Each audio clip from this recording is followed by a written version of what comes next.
waan natiin kisiifaterra isiin akkasi gartee juwaateen caalaa naa qabeen naa fidaa jettee gartee isin achii akkasitti harkan akkannatee jira jettee isin sila abdattee abdiidhaan eeggachuu jirtu. Maal jeeni beektaa? Sittiin himuu ni gammaddee. Yoo gammaddee onnee si dhaabbattee hoo?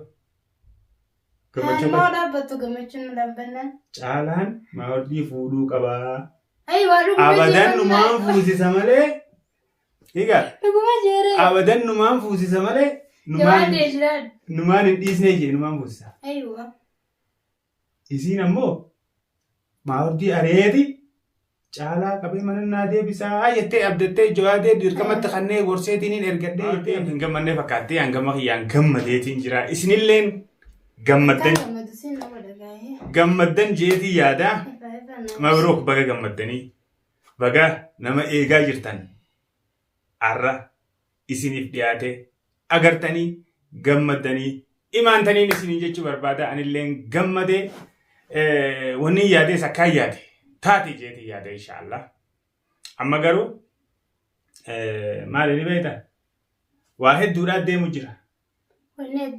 Waa hedduu deemu jira, waa hedduu hojjetamaa jira. Gama keenyaanis sochiin gama kaaniinis deemaa jirtu akkasuma. Maal jeetiin siima gabaabti? Mee maal jeetiin siima? Kimiyaan maal gorsitee maal dirqamatti kannitee akka isa ergitees akkaan viidiyoo irratti arkeen alattillee waa hedduutu jira. Dirqamatti gootee caalaa qabee akka galchuufitti isiin silaa harka kannee jira jettee yaadde harka kannee jira. Dhagee caalaas naafidee dhufeetiin akkaan anfadhu saniin harkadhaa jettee yaaddeeti sangubbaadhaan deebitee amma fakkeessuudhaaf obboleessisiitis sheeka barbaadeetiin obboleettitiyyaa wallaan nu deema maarree waan hin fakkaanne takka gartee fakkeessuudhaaf yaalaa jiranii garuu ammoo amma tarkaanfiin fudhatamus hojiin bifa addaatiin hojjetamus ammaan booda michuun keenya ka duraan isaan harka jiru alhamdulillahi rabbil aalamiin galee har'a maatii isaatii wajjin jira. Angama kiyyaan gammadeen jira. Wallahi gammadeenis. Ati waan biraan dhaqanii galee maatii isaa keessatti. Sagalee viidiyoon si agarsiisu jira naamanu dadhabdeeti. Alhamdulillah. Seen ilaala kaa qilleensa. Mawcaalaan achiin dhufne waan jettu shakkii qabdaati. Dirqama wajjin teenyee harkamuu hin qabnu bar. Bikkatti harkamuu qabnu jira. Bikkatti harkamuu hin qabne jira. Maaliif hin biratti wajjin ol hin bahin? Sababaa caalaatti. Deengadda rakkoon tillisan uumamee miti. Eegaa wanta asirratti naasoo hin hin jeera. Amma garuu nutis tooftaa teenya jijjiirrannee jirra. Waa takka illee wanni siyaachisaatis hin jiraatini. Inni addaa tokko waan jiru waantu jiran beektaa. Furmaateen bifa addaatiin hojii eegaluuti hin ta'u. Taa'u didaniimi. Anis karaarraa duraa hiiqeetiin jira furmaatee tura. Duraa hiiqeetiin jiraan siin jee waan isiin tarkaanfii isiin fudhattee gartee eegee isiin taa'u didde waan isiin godhu teessu darkuuf teessa gaamman booda.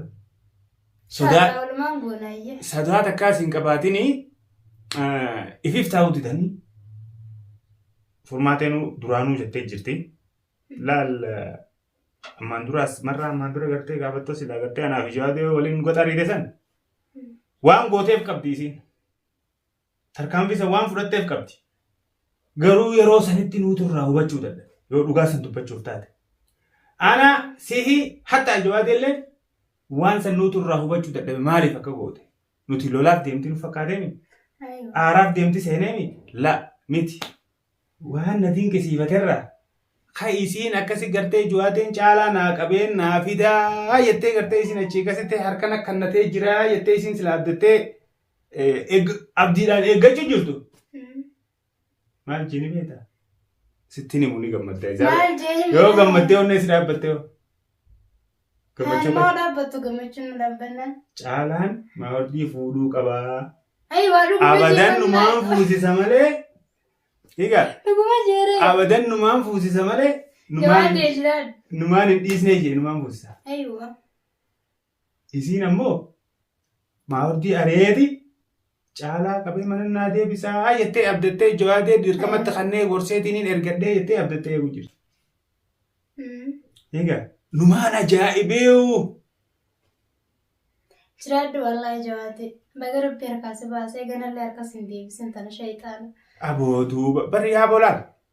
Mee maaliin siin jaa mee hoomaan dubbadhuuf hoomaan dhiisuu laaleetiin gammachuu keessa. Si galee iccitiin isin jalaa baatee jirti. Namni isin amanu hin jiru. Ilmarra dubbiitu abbaa fakkaataa jechuudha akka dhageessanii.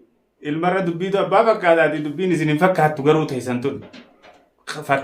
Wanni isin fakkaattuun maaliin isin fakkaatti yoo jennu taate akka isin gartee shayxaanummaa teessan shayxaana keessan san haareeffachuu bifa haareyaati.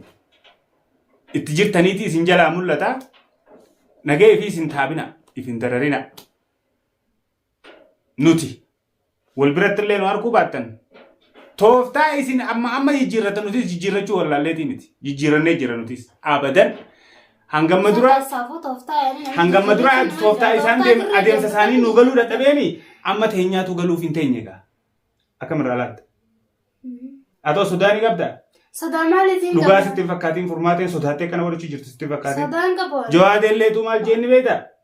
Sa furmaatee dubbii sodaa takka gartee haasoo sodaa tokkoon haasa'inii jechuun jira beekadhu furmaatee. Furmaatee haasoo sodaa haasawa. Furmaateen haasoo sodaa haasootti hin jirtu isaan kana waan qabatanii fi waan dhiisan wallaalchisu jirti malee. Abbaan isii sodaattee kana walitti itti fakkaatu amma himimmaanu kadhugumaan furmaateen isiin guyyaa gartee haanarraa ba'a mushaakalan fadhu mana itti bidanaatti san sodaa isiitiif qaban san gootee itti seena. Garuu ammoo furmaateen wanni waan san gooteef ni beektaa wanni guddaan nutis duba sammuun teenya ni daleedii. Bar furmaatee yoo nu galte nu himtee jirti. Ilaa mana kana dhuftee nu himtee jirti bar. Osoo mana haaree sanitti ati hin galin tura. Gamanumaanuu gaa caalaan kunoo mana duwwaa keessa taa'u jira meeshaa siin qabu maawardiinis meeshaa mana harkattee itti guurratte akkasii quba qabaadhaadha. Meeshaa maaliin qaba meeshaa maaliin qaba. Haala sanaa siif geera hanneenu. Ati anumaaf gahaa yeroodhaaf hanga nutis kaa dhimma keenya keessa jiru kana xumurannee gartee wal halaaleeffannee gammachuudhaan gartee aruusa san mana sanii galchinutti achis sibiraa sumaan dhufaa asis na bira numa dhuftaa wal quba qabaanna adda fagoo hin jirru. Garuu ammoo diinni keenya sun eessa akka jirruu fi akkamitti akka jiru nu hubachuman qabu waan jedhuun qabaan. Beekuun qabanuu baatan stress maalirraa harkatanii maalirraa ibaaddata. Takkanaati gaayitii gammachuun teenya bifa kanaan har'aan tana raawwattee jirti.